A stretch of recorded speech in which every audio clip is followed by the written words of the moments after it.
నీ దుర్మార్గం అక్కడ అర్థమవుతుంది కదా. సో నేనేమంటానంటే ఇవాళ రోజున మేము వచ్చిన తర్వాత పరిస్థితి చెప్తున్నాను, రాకముందర నో డెవలప్మెంట్ ఎనీవేర్. రోడ్లు కూడా పాడైపోయినాయండి, రోడ్లు తవ్వేసుకుని వెళ్ళిపోయారు సార్, వెళ్ళిపోయారు. దౌర్భాగ్యం తవ్వేసుకుని వెళ్ళిపోయారు.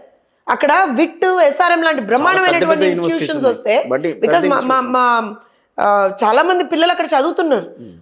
మేము ఎప్పుడన్నా పాపం వాళ్ళు అంటే అసలు ఇది it has become you know area for non social elements లాగా అయిపోయిందంటే we can't go in their. రాత్రి అయితే చాలా ఇబ్బందికరమైనటువంటి పరిస్థితులు ఉండేవి. అసలు సీడ్ యాక్సిస్ రోడ్ ఎలా ఉంటుందండి? ఇవాళ once we come back you look at the confidence that the government gives in investors అండి.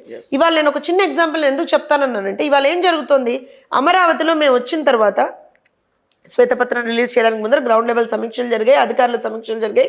ఎస్, ఏమన్నా కానీ అమరావతి కన్స్ట్రక్ట్ చేయాలంతే అనేటువంటి ఎట్లన్నా చేసి కన్స్ట్రక్ట్ చేసుకుందాం మనం.